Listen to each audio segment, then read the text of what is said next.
Pregunta sobre Popper. A ver, ya hemos hablado de Popper, ¿ok? La teoría de Popper, la teoría epistemológica de Popper.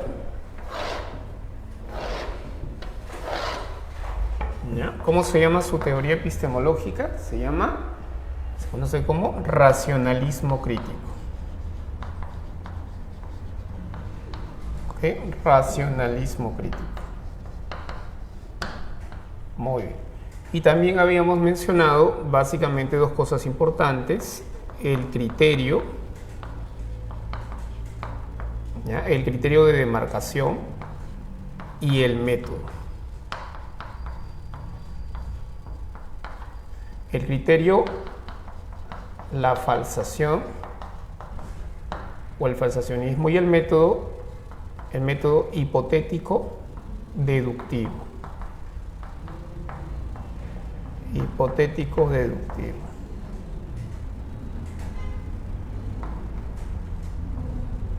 Ok, hipotético deductivo. Entonces eso lo habíamos aclarado. Entonces dice acá el tema de establecer la verdad de los enunciados universales. Para Popper, el tema de establecer la verdad de los enunciados universales. Para Popper, el tema de establecer la verdad de los enunciados universales, es decir, de las leyes, ¿ya? Los enunciados universales y verdaderos son las leyes. Basados en la experiencia es imposible, o sea, no se puede establecer la verdad de las leyes, no se pueden verificar, mejor dicho, las leyes, no se pueden verificar todos los casos, ¿ok? O sea, cuando hablamos de todos los cisnes son blancos, ya pues es imposible que se verifiquen la totalidad de cisnes blancos. Nosotros pusimos como ejemplo la hipótesis de los cisnes blancos de Popper, y la cantidad de verificaciones de cisnes blancos que pusimos eran de 20.000 cisnes blancos verificados, pero es imposible que se verifiquen la totalidad de cisnes blancos. Pero la ley señala o describe eso: todos los cisnes son blancos, ¿ok? Entonces acá, puesto que es imposible verificar todos los casos, los enunciados universales verdaderos, es decir, las leyes, puesto que solo se establece de ella un enunciado singular. O sea, lo que tenemos son enunciados singulares o casos particulares, ¿no? Tenemos 20.000 casos particulares de cisnes blancos, ¿no?, confirmados, y a partir de ellos se eleva a la categoría de ley. Pero, repito, las leyes o los enunciados universales no se verifican en su totalidad. Según ello, estaría rechazando, ¿qué estaría rechazando? Estaría rechazando el procedimiento, la manera en que de lo particular nos elevamos hacia lo general, ¿ok? Entonces estaría rechazando la manera de cómo, ¿no?, lo habíamos señalado, como la ley, nos elevamos a la categoría de ley a partir de los casos de cisnes blancos, ¿no?, de cisnes blancos. Cisnes blancos, 20.000 cisnes blancos. Entonces son 20.000 casos particulares, de lo particular a lo universal. Entonces este procedimiento, ¿ya?, es un procedimiento que se llama, ¿cómo se le llama esa manera, ese procedimiento, esa manera de proceder en la ciencia? ¿Ya? 20.000 casos confirmados de cisnes blancos, nos elevamos a la categoría de ley, todos los cisnes son blancos, en consecuencia. Estamos hablando de ¿cuál sería ese procedimiento? Esa lógica de investigación. Esa lógica de investigación, ese procedimiento es la inducción, el método inductivo. Correcto. Muy bien. Entonces, sería la inducción. Estamos hablando de la inducción. Pero Popper lo que nos propone es todo lo contrario. O sea, lo que la pregunta es: ¿qué estaría cuestionando Popper? Estaría cuestionando el método inductivo. Estaría cuestionando la inducción. la inducción. Él está a favor de un método distinto que es el hipotético deductivo, ¿cierto? ¿Cuál es la clave entonces? La clave sería la C. Casa.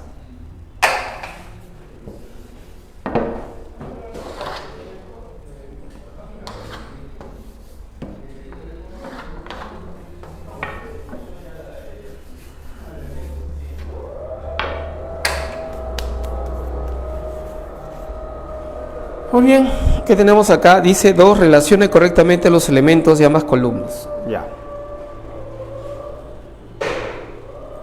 Relacione correctamente los elementos de ambas columnas. Los elementos de ambas columnas. Dice 1. Bueno, tenemos las teorías, criterios, por un lado, argumentos o críticas. Y por otro lado tenemos a los representantes, el nombre de los epistemólogos. Entonces dice, 1. Criticó la metafísica por su olvido del ser. 2. La ciencia avanza en función a paradigmas. 3. La falsabilidad es su propuesta epistemológica. Entonces, nosotros establecemos una relación.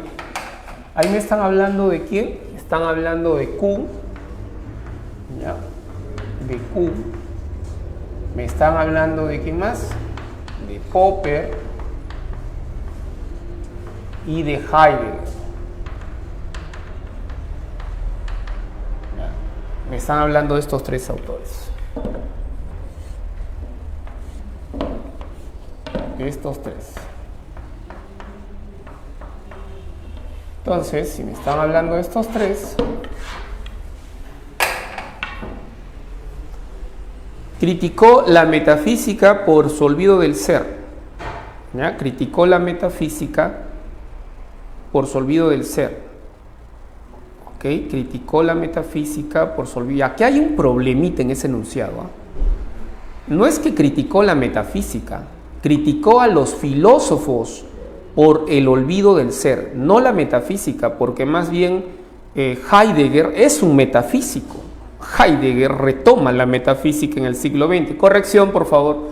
En ese enunciado, en la número 1 en Romanos, él no criticó la metafísica, él defiende la metafísica. Ahí criticó a los filósofos modernos, contemporáneos, por su olvido del ser, por haberse olvidado del ser, porque ya no estudian al ser. Entonces, ahí, ¿ya? Entonces, si enumeramos, dice Heidegger. A ver, Kuhn tiene la letra A, ¿no? Popper B y C. Ya, aquí corresponde la letra A. Popper le toca la letra C. Y aquí sería la letra B en Heidegger. Entonces, Heidegger es la letra B, corresponde con la 1, pero hay que hacer una corrección en la 1. Pues aquí sería la 1 en Romanos, ¿ya? Criticó a los filósofos, no la metafísica, a los filósofos por su olvido del ser, por su olvido del ser, porque se olvidaron del ser. ¿Ok? ¿Entendido? Ya. Ahora, vamos con la otra. La ciencia basa en función a paradigmas. Ya, eso es, ¿qué cosa es? Es Kuhn, ¿cierto? Sería 2 en Romanos. 2 en Romanos. Así es. La ciencia avanza en función a paradigmas. Ciencia y paradigmas. Eso es Kuhn. Y Popper, tercer lugar, la falsabilidad, la falsación. O sea, 1, 2, 3. Propone la falsación. La falsación. Por lo tanto, ¿la clave cuál es? La clave sería la ¿seguros?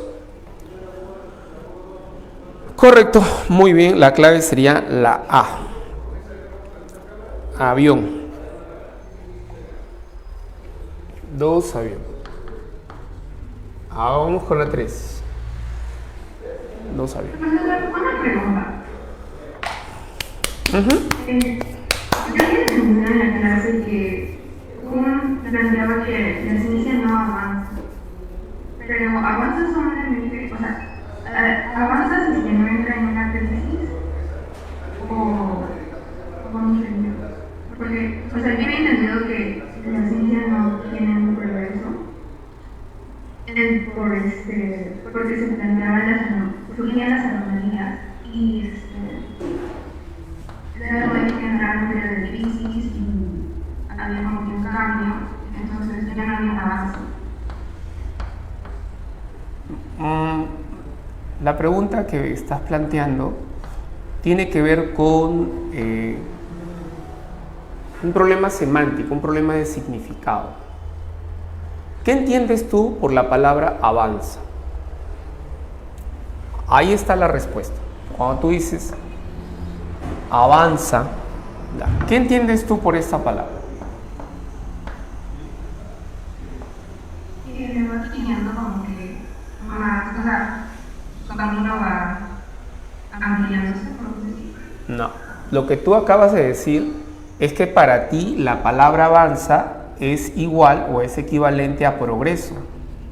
O sea, tú crees que la palabra avanza significa esto. Por eso estás planteando la pregunta. Por eso dices, profesor, pero yo creo que la palabra, si usted me dice que avanza, entonces significa que progresa. Ya.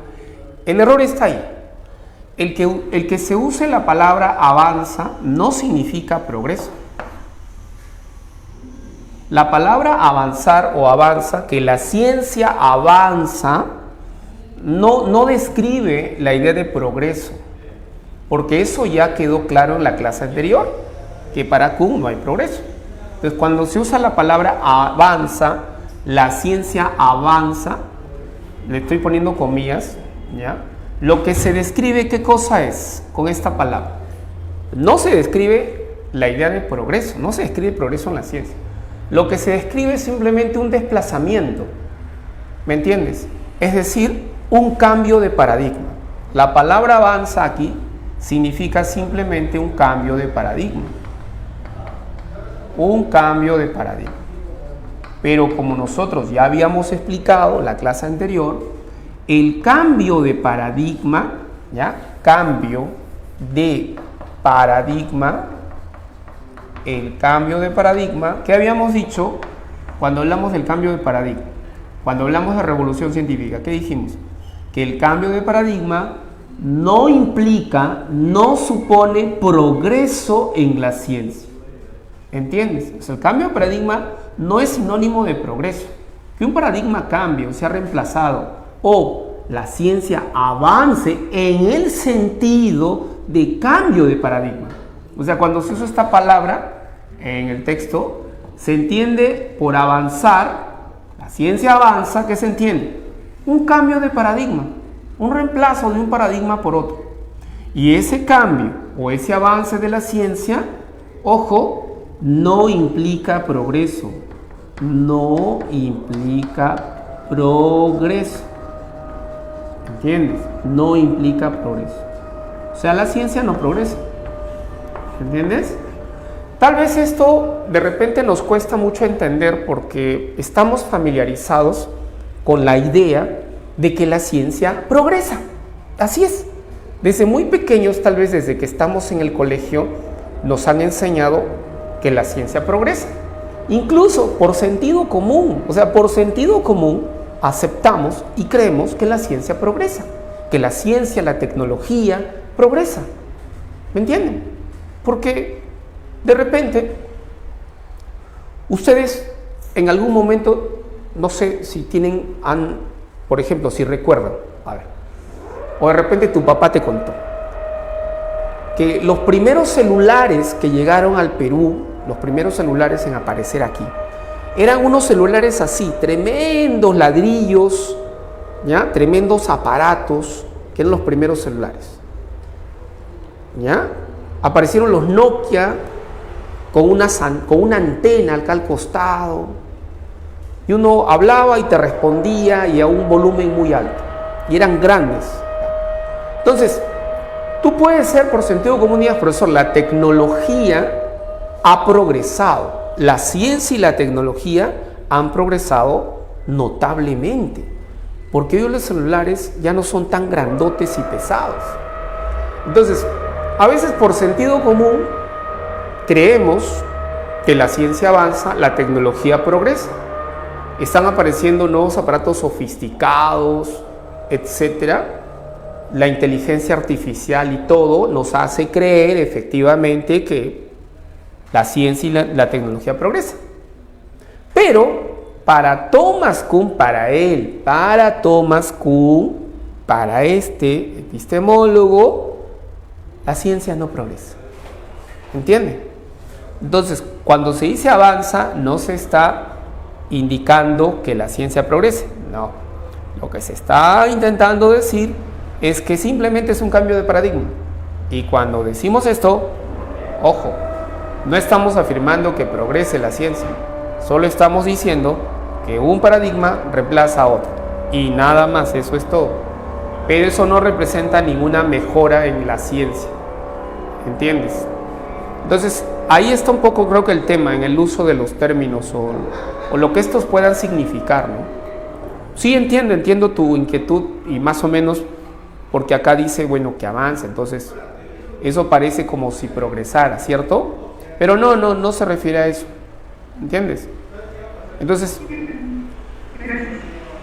eso, porque puede ser que en el examen de San Marcos te venga un texto, una pregunta de eco, y puede ser que en el texto dice, la ciencia avanza, y abajo dice, Thomas Kuhn, su libro, Estructura de las Revoluciones Científicas, ya. Pero ahí habría que tener cuidado, porque tú, no, pero acá dice que avanza, pero Thomas Kuhn, él niega el progreso, qué raro, pero acá dice que avanza, entonces él se contradice. No. Entonces tal vez la forma en que Kuhn se exprese, ¿ya?, o lo que puedas encontrar en el texto, de repente se preste a confusiones. Pero recuerda que para Thomas Kuhn la ciencia no progresa. ¿Entiendes? ¿Ok? Muy bien. Muy bien, me parece una pregunta muy interesante. Vamos con la pregunta número 3. ¿Qué tenemos en la 3? Dice, de acuerdo con la teoría de la ciencia, Kuhn señala verdadero o falso. A ver, verdadero o falso, 1, 2, 3. ¿Qué tenemos ahí? A ver, la 1, la 2, la 3. ¿Qué dicen? ¿Las anomalías son necesarias para las revoluciones científicas, sí o no? ¿Son o no son necesarias para las revoluciones científicas, las anomalías? ¿Verdadero o falso? ¿Qué dicen?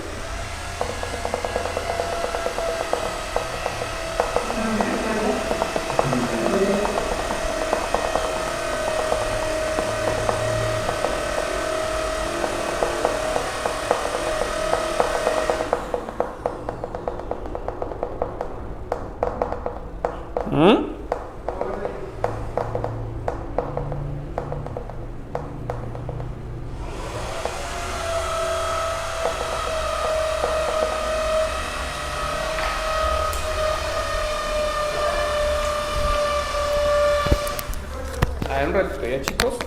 Ya, a ver, aclaren, ¿cuál sería la clave ahí? A, B, C, D.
A ver, ¿qué dicen? ¿Cuál es la clave? Las anomalías son necesarias para la evolución científica, por supuesto, eso es verdadero. Ya lo hemos explicado, ¿cierto? Hemos explicado eso.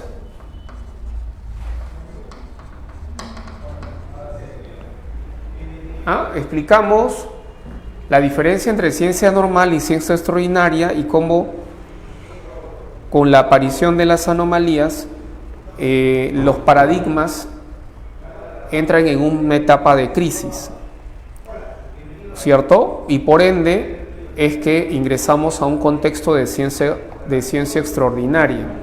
Es en el contexto o en el periodo de ciencia extraordinaria donde se producen revoluciones científicas. 2. La ciencia desarrollada por un solo investigador. A ver qué dicen. A ver, chicos, ¿quién me responde esa pregunta? ¿La ciencia es desarrollada por un solo investigador? ¿Falso o verdadero?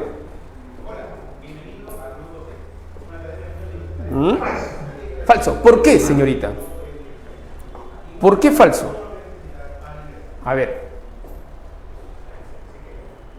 ¿De quién estamos hablando? Esas preguntas están relacionadas con qué, con quién, qué epistemología, qué epistemólogo.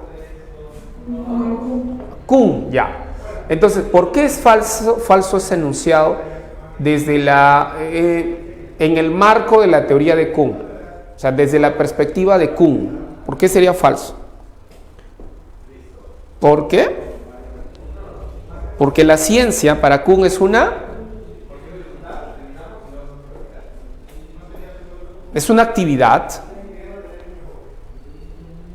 social. Es una actividad social. La ciencia no la hace un individuo encerrado en su laboratorio. No. Kuhn va a hablar de esto. ¿De qué va a hablar Kuhn? De la comunidad científica. De la comunidad científica. Profesor, ¿una comunidad científica? Sí, una comunidad científica. Profesor, ¿y qué es una comunidad científica? Las comunidades científicas son instituciones sociales. Instituciones sociales. Es decir, dentro de ellas hay no un científico, hay cientos de científicos en sus laboratorios compartiendo información, conocimiento con otras comunidades científicas. Hay diferentes comunidades científicas de otros países del mundo. Las comunidades científicas son las universidades. ¿Entiendes? San Marcos es una comunidad científica. Cayetano Heredia es una comunidad científica. La UNI es una comunidad científica. Son instituciones sociales. No hay un científico. Hay cientos de científicos, químicos, biólogos, sociólogos, historia. Y todos ellos comparten, ojo, conocimientos. Leen los trabajos de otros. Tesis, artículos. ¿Entiendes? Se comunican. Hay una permanente comunicación. ¿Ok? Los científicos estudian los resultados de otras comunidades científicas en otras partes del mundo. ¿Ok? Se comunican entre ellos, van a dictar conferencias en otras universidades, publican libros, etc. La clave ahí obviamente es falsa. ¿Ya? La 2 es falsa. Muy bien. Y la 3 es un acumulado de supuestos y métodos. Lo que quiere decir es que dentro de una teoría hay muchos supuestos y hay métodos, por supuesto. En un paradigma o una teoría, este está acompañado de supuestos. Podrían ser hipótesis y métodos. Hay métodos, procedimientos y muchos supuestos o hipótesis o conjeturas que se manejan dentro de un paradigma científico. Podríamos decir que esa también es verdadera.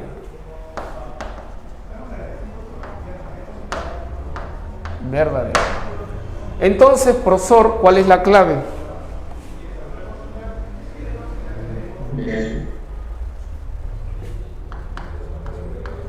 Vamos con la 4.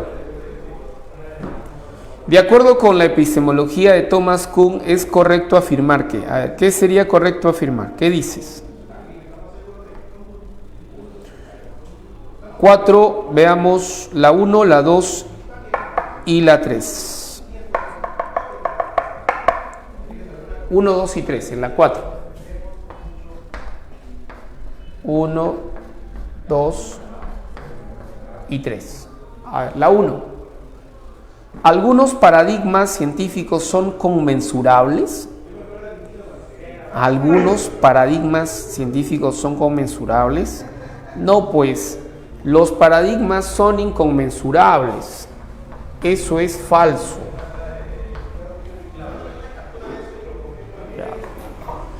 2. En la fase de ciencia normal, ¿siempre están presentes los enigmas? Sí, los enigmas siempre están presentes, pero los enigmas no son anomalías. No cumplen la función que cumple una anomalía. O sea, la presencia de las anomalías convierte la ciencia normal en una ciencia extraordinaria. Pero si hay enigmas, normal, la ciencia sigue siendo normal, no se convierte en una ciencia extraordinaria porque no pone en crisis al paradigma. ¿Ok? Entonces esa es verdadera.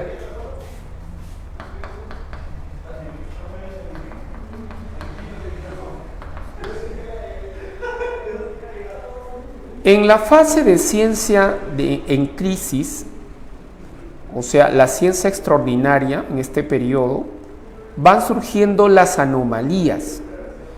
Van surgiendo las anomalías. Se puede decir que ya hay anomalías. Acá dicen van surgiendo, no significa que se originen, están apareciendo, es un proceso en el que aparecen. O sea, ya aparecieron algunas y siguen apareciendo otras. Se podría decir que sí. Cuando la ciencia está en crisis es que aparecen varias anomalías. Van surgiendo anomalías, unas y otras anomalías.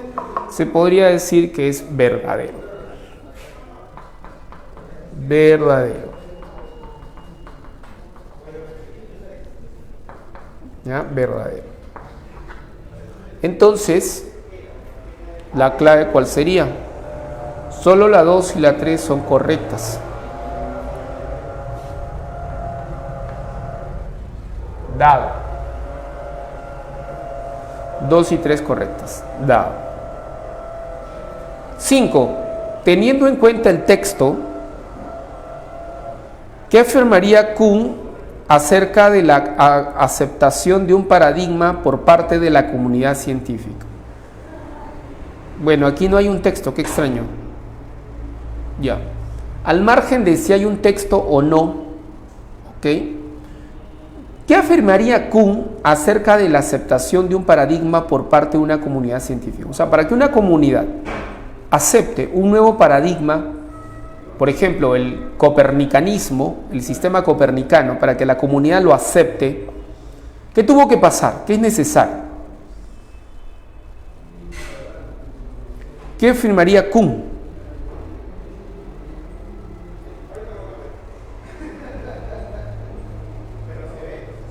¿Que todo paradigma es un acercamiento a la realidad? No. ¿Que la ciencia está compuesta por enunciados con sentido? No.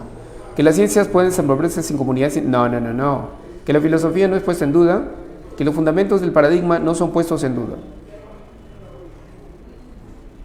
Claro. Acerca de la aceptación de un paradigma por parte de la comunidad científica. Que los fundamentos del paradigma no son puestos en duda. Es decir, que para la aceptación de un nuevo paradigma, lo que los científicos tienen que tener es fe, tienen que creer en este nuevo paradigma. O sea, para que un nuevo paradigma se instale, sea aceptado, ¿ok? Tú no puedes poner en duda sus fundamentos, pues. Por el contrario, tienes que tener fe en este nuevo paradigma, tienes que creer en él, tienes que aceptarlo, no ponerlo en duda. Los fundamentos del paradigma no son puestos en duda. No se ponen en duda, es decir, no se cuestionan los fundamentos del paradigma. Porque si tú lo pones en duda o los cuestionas, estaríamos en un contexto de crisis, pues. Y por tanto ya no estaríamos aceptando el paradigma, sino estaríamos rechazándolo, abandonándolo. Clave dado. demonio. 5 demonio. 5 demonio. 6 dice, la etapa inicial, el acto de concebir o inventar una teoría, no me parece que exija un análisis lógico, ni sea susceptible de él.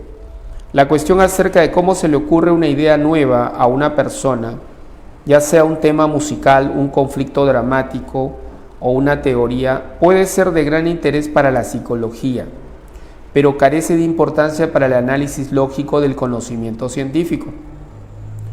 Entonces, aquí Popper, ¿de qué está hablando? Está hablando de algo importante. Esto nosotros lo abordamos, me parece, en una primera clase sobre ciencia, filosofía de la ciencia, la semana pasada, cuando hablamos de historia de la ciencia. ¿Ya? Cuando hablamos de historia de la ciencia, nosotros hablamos de 2 enfoques. ¿Ok? Uno que tiene que ver estrictamente con el enfoque historicista de la ciencia. Nosotros hicimos esta distinción, no sé si se acuerdan. El contexto de descubrimiento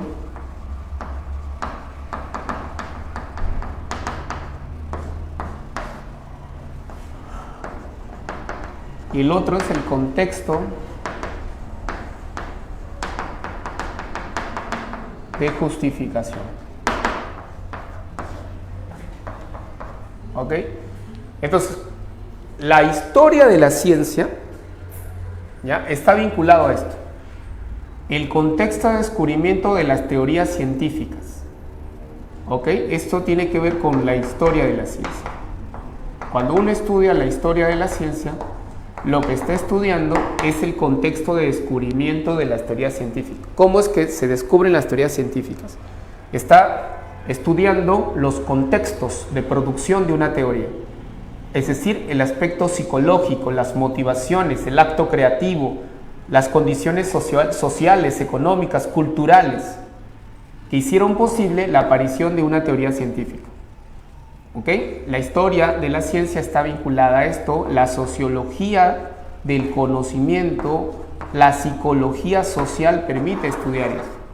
Pero cuando nosotros abordamos el contexto de justificación de una teoría científica, aquí estamos frente a otro tipo de problemas que tienen que ver más con el criterio, con los criterios, ¿ya?, por ejemplo, de verificación o los criterios de falsación, ¿ya?, con los criterios que me permiten diferenciar la ciencia de la pseudociencia. Este tipo de problemas, ¿ya?, que tienen que ver con el contexto de justificación son en estricto sentido problemas de la epistemología. En cambio estos de aquí no. O sea, para Popper esto es lo que a la epistemología le importa. Esto no. Esto no es estudio de la epistemología. Esto es estudio de los historiadores, sociólogos o psicólogos. Entonces, cuando se habla del acto creativo, de la imaginación o de los sueños o situaciones que nos permitieron descubrir una teoría científica, entonces eso no es epistemología. Eso está ligado más a la psicología. El acto creativo de una teoría, la formulación de una teoría como parte de un proceso psicológico. Entonces acá, ¿qué tema no sería de interés para el análisis lógico de la ciencia? Según Popper, el acto creativo de las ideas. ¿Ok? Que esto es, que corresponde más a un trabajo, a un interés de la psicología. ¿Ok? Pero no propiamente de la epistemología. Entonces, la 6 se refiere a la B. Burrito. 6 burrito.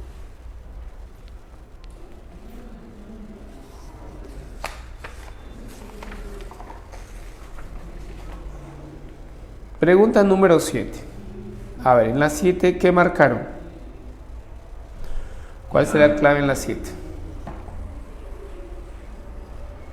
¿La A? verdadero o falso con respecto al racionalismo crítico de Popper. Ojo, racionalismo crítico de Popper. Estamos hablando de Popper en la número 7.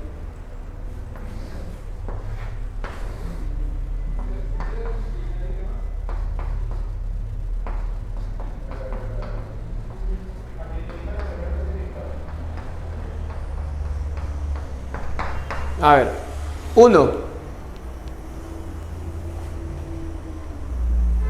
¿Algún tipo de metafísica puede servir para el desarrollo de la ciencia? Eso sería verdadero. ¿Ya? ¿Algún tipo de metafísica puede servir para el desarrollo de la ciencia? Verdadero. La 1 es verdadera. La metafísica resulta útil, según Popper. 2. Plantea la falsación y el método hipotético deductivo correcto. Popper, sí, propone eso. 2. Burrito. 3. Estudia la verificación y la falsación. ¿La verificación? No, la verificación no. La falsación sí, la verificación no. 3. Falso.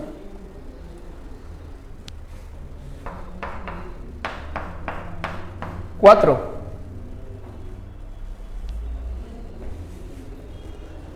Plantea la tábula plena y la tábula rasa. Tábula rasa no, tábula plena sí. Falso.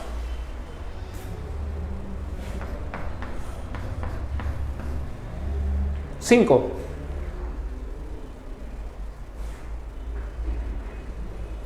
¿La ciencia progresa para Popper? ¿Verdadero o falso?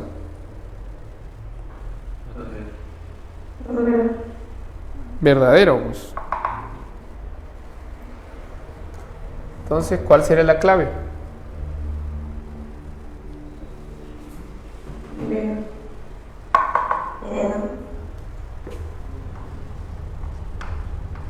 Dedo.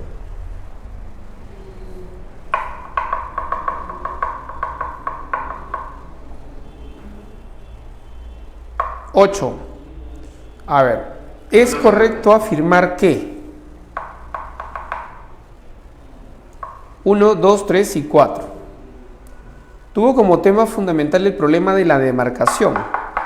8, 1, 2, 3 y 4. A ver, en la 8...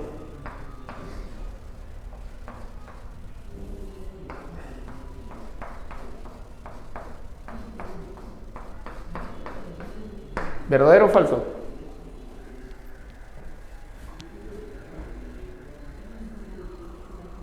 ¿Qué dicen? ¿Tuvo como tema fundamental el problema de la demarcación?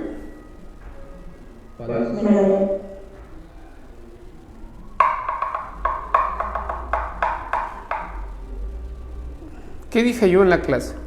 Que todas las teorías epistemológicas, sobre todo la de Popper y la del Círculo de Viena, responden a un problema. ¿Cuál es ese problema? El problema epistemológico contemporáneo más importante, el problema de la demarcación. Popper también considera que es un problema central, fundamental, y él también está respondiendo a ese problema. Por eso propone un criterio y su método. Correcto, sería verdadero. A ver, la 2. Bajo la 2. A ver, la 2, ¿qué sería? Desarrolló una epistemología existencial. Una epistemología existencial centrada en la deducción. Existencial, ya ahí hay un problema. La palabra existencial no corresponde, está fuera de lugar.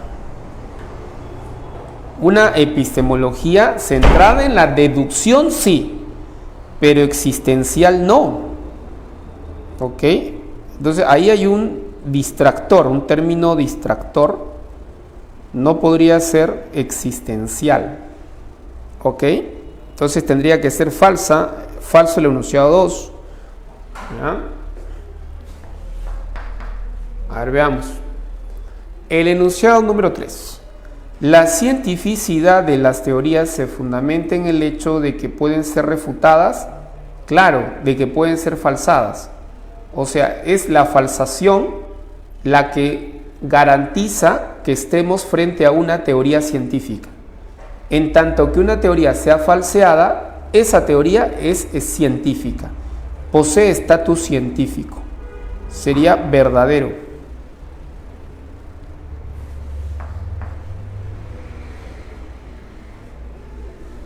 Siguiente.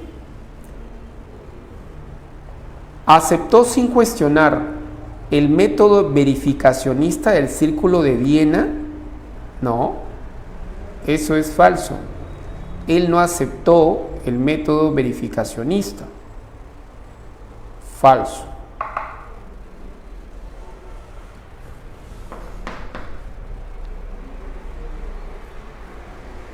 Falso. Entonces, lo único verdadero sería la 1 con la 3. 1 y 3 nada más. 1 y 3. ¿Ok? Entonces la clave, ¿cuál sería? La A, ¿cierto? 1 y 3. Avioncito. Solo una pregunta. ¿Puedes explicar el enunciado 1 de 17, por favor?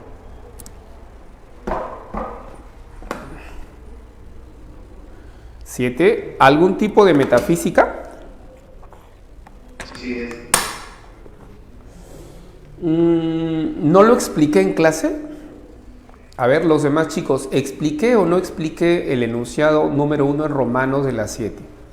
Si no lo expliqué, lo voy a volver a explicar. ¿Lo expliqué o no lo expliqué? A ver, ¿qué dicen los demás? O de repente no lo expliqué. ¿Tiene que ver con qué? Tiene que ver con Popper. Tiene que ver con si la metafísica es útil o no es útil, si la metafísica sirve o no sirve para el desarrollo de la ciencia. La metafísica. A ver.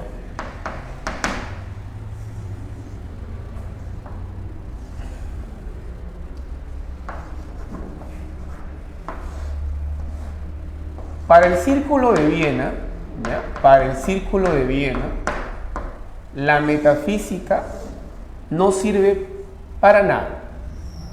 Es decir, el Círculo de Viena, ¿qué hace con la metafísica? Lo rechaza. Rechaza la metafísica. Se opone a la metafísica. La metafísica no sirve. En cambio, si nosotros abordamos a Popper, Popper tiene una concepción distinta de la metafísica. Para Popper, la metafísica sirve. Popper no rechaza la metafísica. ¿Y sirve para qué? Para el desarrollo de la ciencia. O sea, la metafísica ha impulsado, en algunos casos, ha inspirado y motivado a los científicos para el desarrollo de sus teorías científicas. Ejemplo, ¿cuál es el ejemplo de Popper? El ejemplo de Popper es el atomismo. El atomismo, ojo, el atomismo propuesto por ¿quiénes? Por Leucipo y Demócrito, los filósofos presocráticos. Demócrito. ¿Ok? El atomismo de Leucipo y Demócrito fue una hipótesis metafísica. El atomismo fue una hipótesis metafísica. ¿Por qué? Porque fue una especulación. Nunca se, o sea, ni Leucipo, ni Demócrito, ni Epicuro, siglos después, verificó esta hipótesis. Es una suposición, es una especulación metafísica. Esto no se verificó en la época de estos filósofos, ni en la época de Epicuro. Era una suposición, una hipótesis metafísica que sirvió de inspiración para los científicos de la época moderna. O sea, John Dalton y otros, cuando elaboran sus teorías acerca de la estructura del átomo para explicar, ¿ya?, la materia, es que recurren a este tipo de hipótesis metafísica. Entonces Popper dice, la metafísica sí ha servido, no como creen los positivistas lógicos, que no ha servido para nada. Entonces, eso tiene que ver con el enunciado número 1. ¿No? Estamos en donde, las 7, me dices. Sí. Tiene que ver con ese enunciado de la metafísica. La concepción de Popper y del círculo es distinta en relación a la metafísica y en relación a otros aspectos. No comparten las mismas ideas. ¿Ok? No comparten las mismas ideas.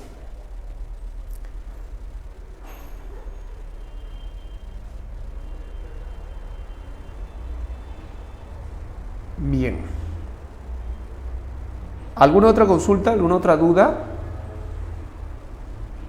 Pregunta número 9. Establezca la relación. Tenemos a Heidegger, Carnap, Popper. Ok. A ver, 1, 2 y 3. Heidegger, Carnap y Popper. A, B, C.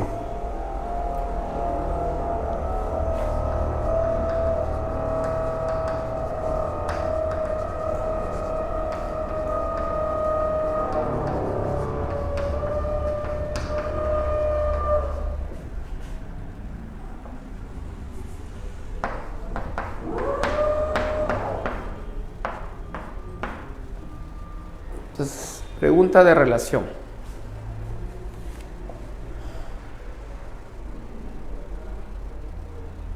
Criticó la metafísica por su olvido del ser.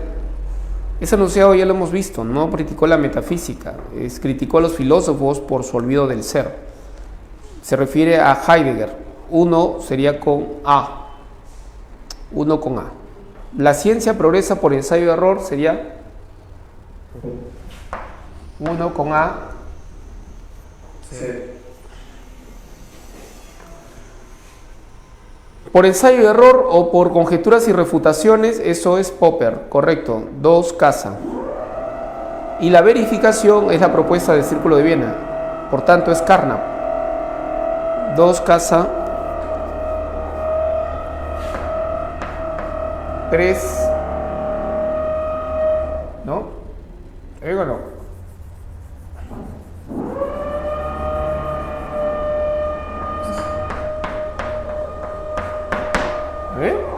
¿O me equivoco?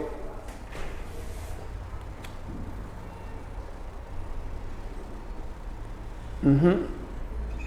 2 es Popper. 3 es Carnap. Correcto. ¿Cuál es la clave?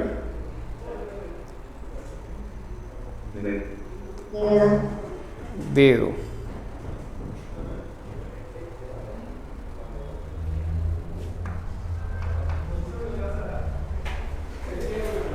A ver, 10.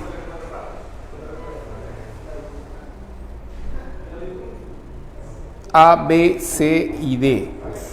Círculo de Viena, Schlick, Popper y Lakatos.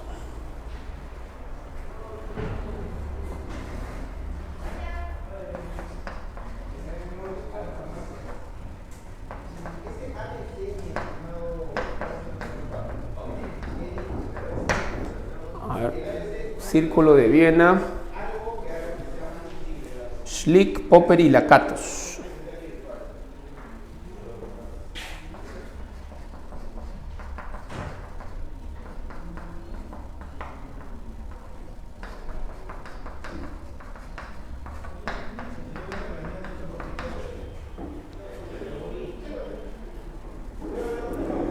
Ya. Una teoría científica en la medida en que sus hipótesis pueden ser falsadas. ¿Uno con quién sería? ¿Uno con Popper. Correcto. Falsación. Popper. Fundador y líder del Círculo de Viena. ¿Cuál sería?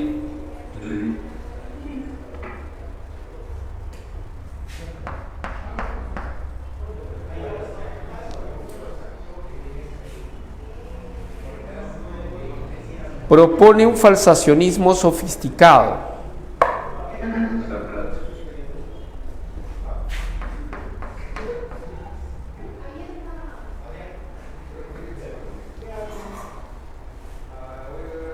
El criterio de demarcación en la ciencia es la verificación. A ver.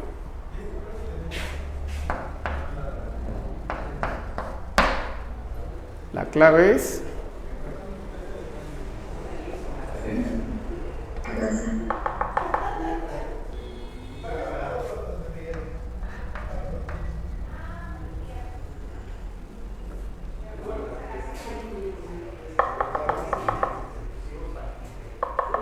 un médico usa la homeopatía para curar a un paciente, pero esta terapia no es falsable. Entonces, de acuerdo con la filosofía de Popper, el conocimiento utilizado por el médico tiene un carácter. ¿Cuál sería?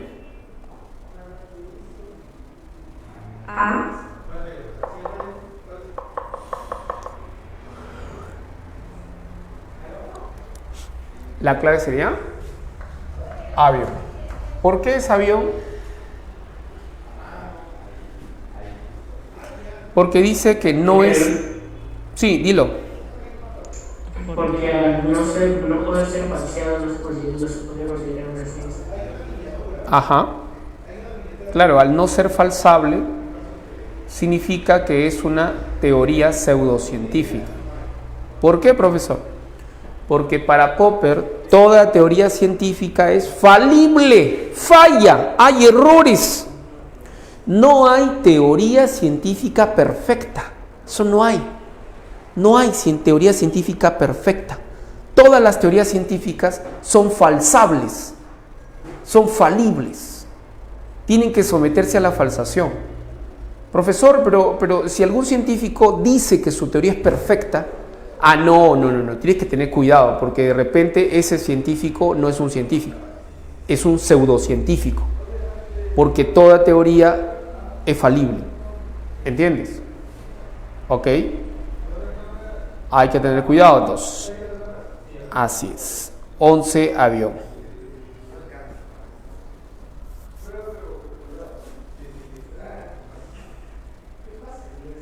(12) De acuerdo con el enunciado,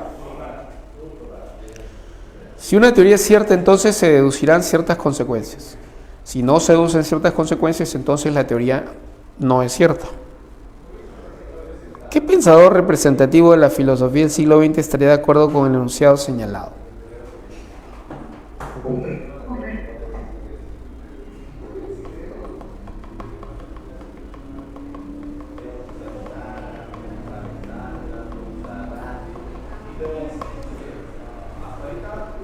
Correcto, muy bien. Popper, pues. Popper.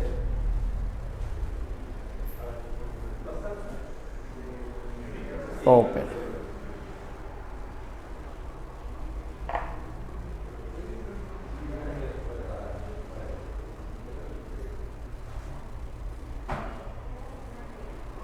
(13) Marque la respuesta correcta.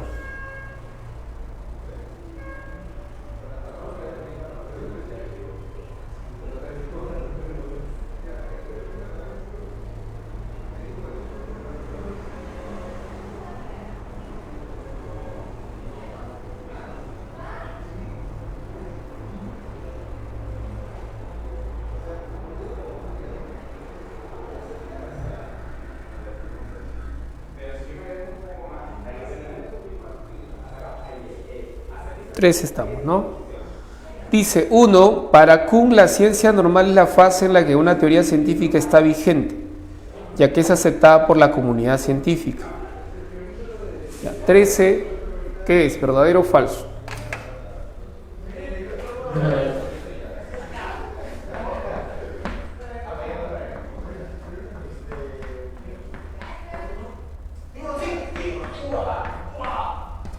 A ver, ¿qué será la 3?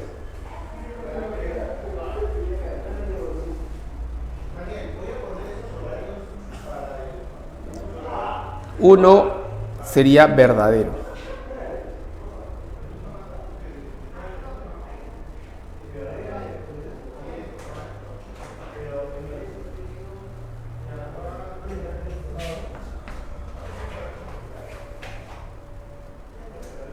Dos, según Popper, la falsación de una teoría consiste en tratar de encontrar un contraejemplo. ¿Verdadero o falso?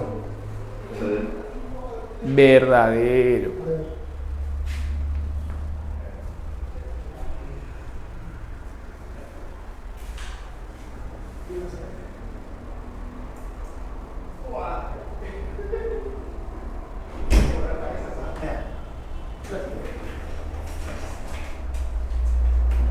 Tres, de acuerdo con Wittgenstein, solo las proposiciones significativas son verdaderas, ya que son las únicas que representan lo real.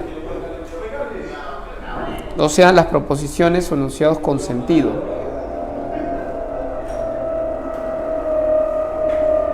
Solo son proposiciones significativas, son verdaderas. O sea, ya que son las únicas que representan lo real, o sea, describen hechos del mundo. Sería verdadera. La 3 también es verdadera.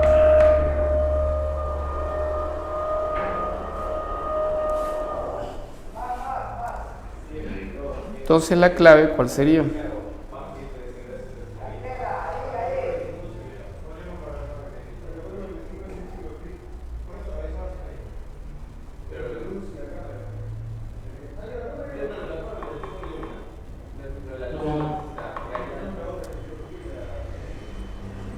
¿Cuál es el problema ahí en la pregunta? Es 1, 2, 3, ¿cierto? Entonces serían todas las anteriores. Marcamos la A, ¿ya? Y ponemos un distractor ahí. Ese avión. (14) Para él, el criterio de verdad de una proposición consiste en el hecho de que ocurra en la realidad. La verdad consiste en que ocurre en la realidad. O sea, la realidad se verifica, se contrasta. Si ocurre en la realidad, si es un hecho en el mundo y esto ocurre, entonces eso significa que es verdadero.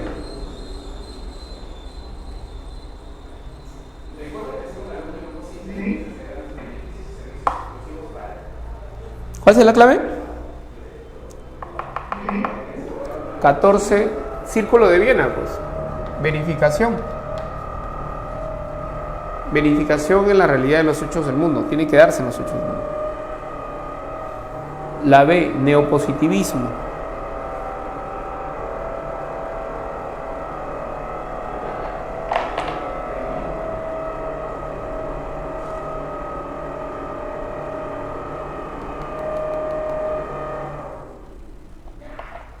(15) Se deduce de lo dicho por Popper en su libro, donde critica la teoría marxista. La más cuidadosa observación de una oruga en desarrollo no nos ayudará a predecir su transformación en mariposa.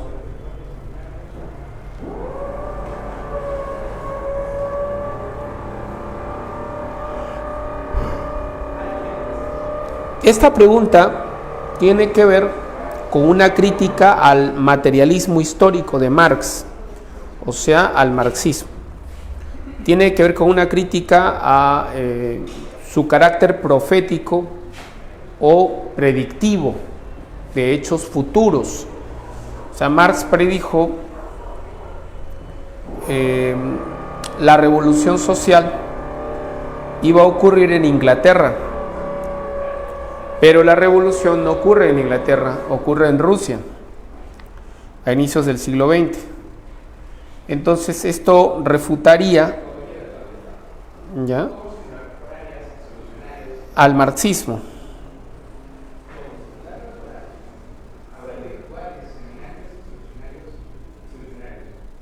¿Ok?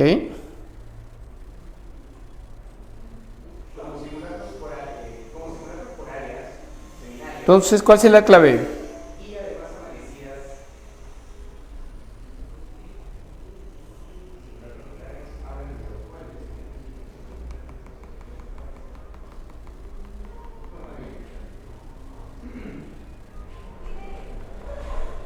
No sé. Los cambios sociales son impredecibles, la ciencia es inútil.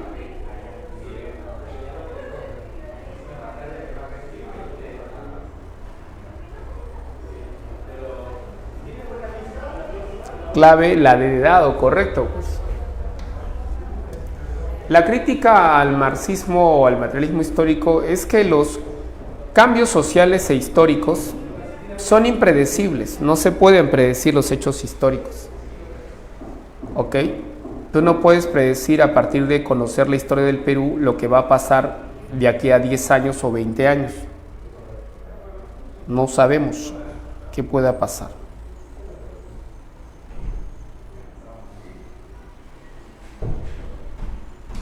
(16) Señalen los enunciados que son compatibles con la tesis de Popper. Incompatibles.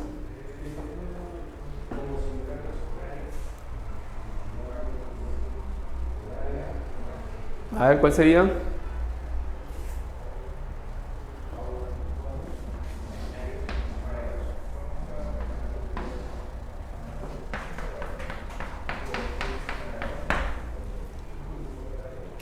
(16) sería 1. La ciencia progresa por medio de ensayos y errores dialécticos. Dialécticos no.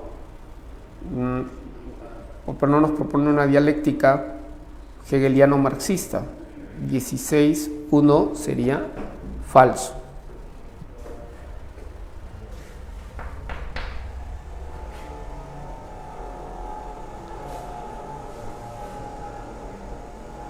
Una teoría científica si se le aplica la falsación al núcleo fuerte.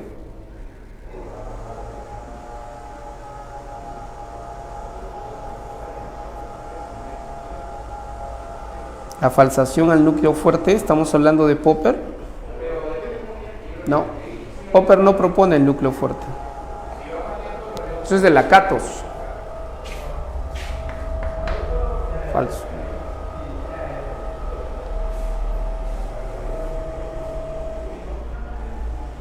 La objetividad es intersubjetiva, es decir, depende de la institución social.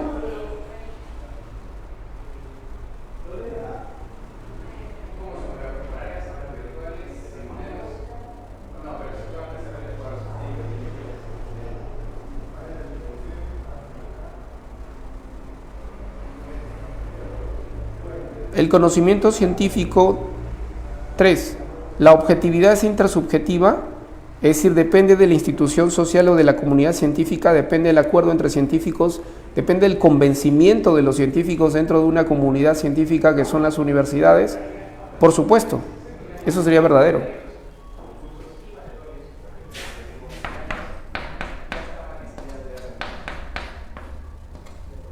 Verdadero.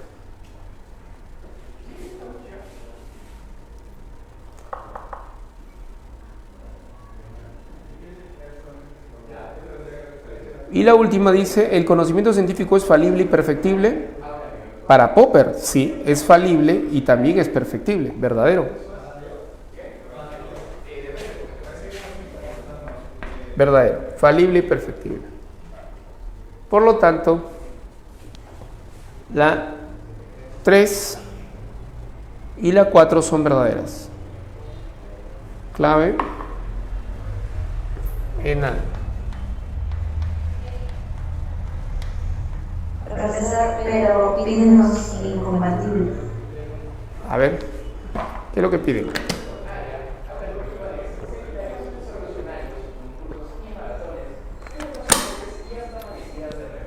¿Piden incompatible? A ver. Incompatibles. Entonces si son incompatibles, ¿La clave cuál sería? La A sería la 1 y la 2. Las incompatibles, o sea, las incorrectas. 1 en romanos y 2 en romanos.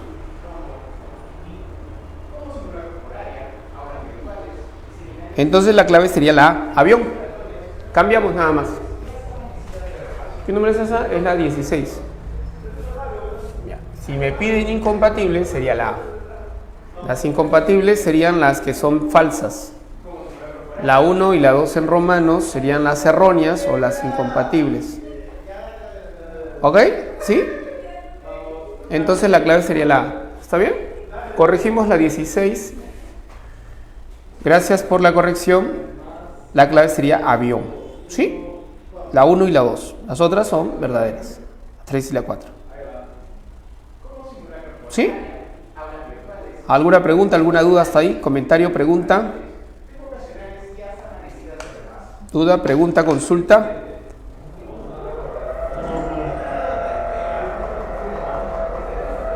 Ok.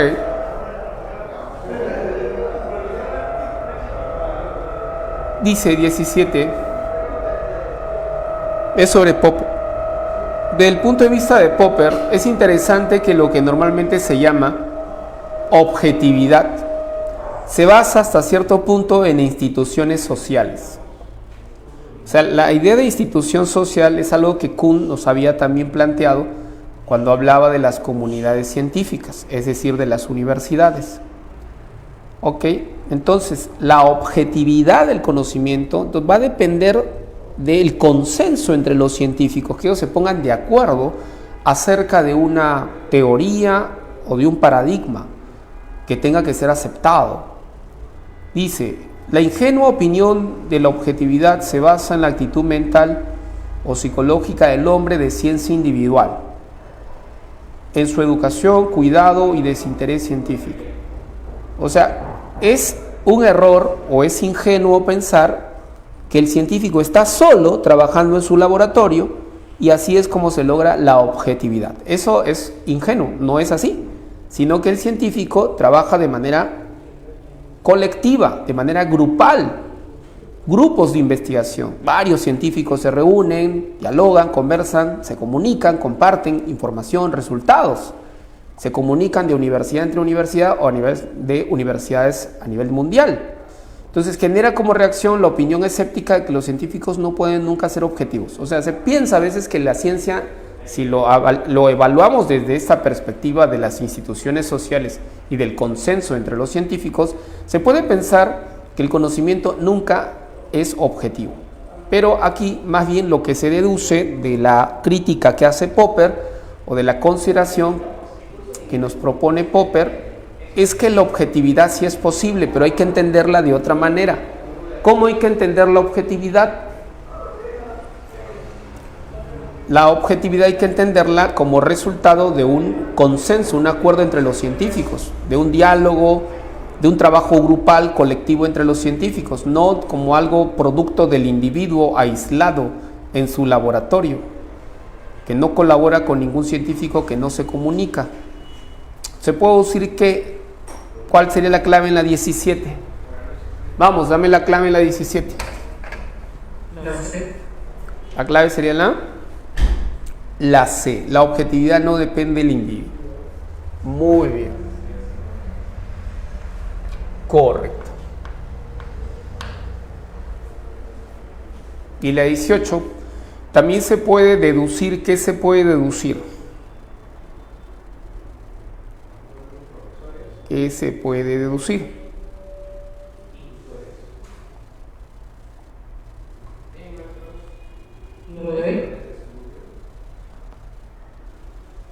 La C.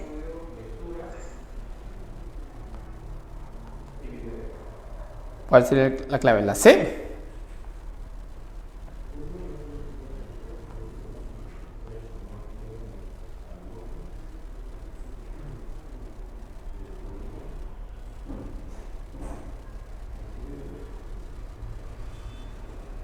No hay más subjetividad que objetividad. La objetividad depende de los sabios, la objetividad científica, la objetividad social y económica, la objetividad circunstancial.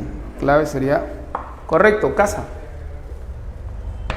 La objetividad es intersubjetividad, o sea, es producto del consenso entre los científicos de la especialidad del campo, ¿no? Si son físicos, se reúnen los físicos y comienzan a debatir y discutir sobre algún resultado, una evidencia empírica o la interpretación de esta evidencia, el análisis que se puede hacer de este resultado. Pero tienen que ser ellos, pues, ¿no? Los científicos. Si son sociólogos, historiadores, se reúnen en congresos, en simposios. ¿Ok? Entonces, la verdad científica es intersubjetiva en ese aspecto, en ese sentido, dado que ellos forman parte de comunidades, y estas comunidades científicas son las universidades, son instituciones sociales, donde se encuentran, se reúnen los científicos a tomar decisiones, a avanzar en el desarrollo de la ciencia.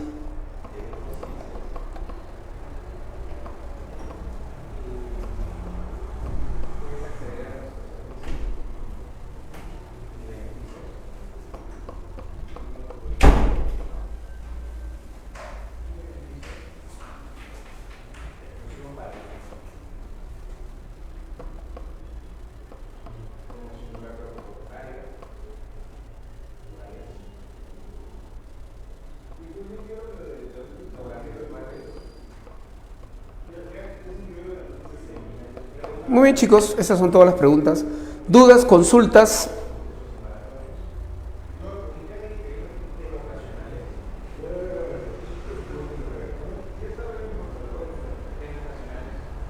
No, claro. Profesor, ¿a qué se refiere con tabla plena cuando se habla de Karl Popper? Tabula plena significa mente llena, mente cargada de datos, de conocimiento, de información.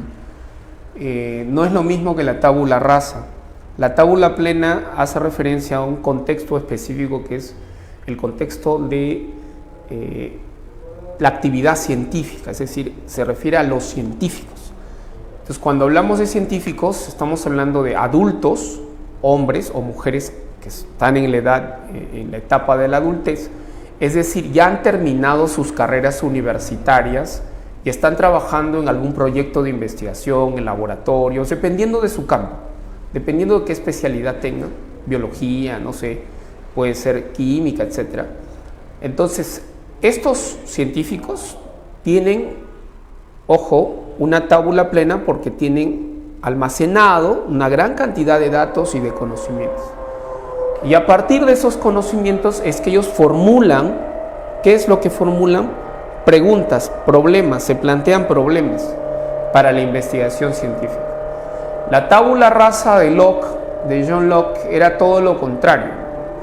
John Locke hablaba de al nacer, el ser humano cuando nace, un bebé, pues nace sin ideas, con una mente en blanco, ¿no? Sin ideas, con una mente en blanco. Una tabula rasa describe eso, es que la mente está vacía de contenido y que a partir de la experiencia es que las personas adquirimos conocimientos, nos formamos ideas, ¿no?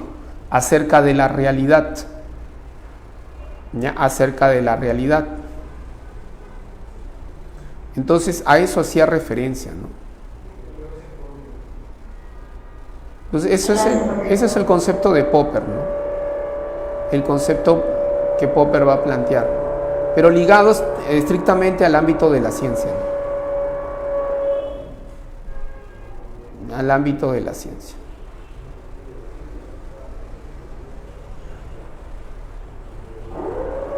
Muy bien, me voy a lavar la manito, ahorita vengo. Pero ustedes van a tener clase, yo voy a entrar a un free directo sobre estética.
Chicos, cuídense mucho, nos vemos la próxima semana. Gracias.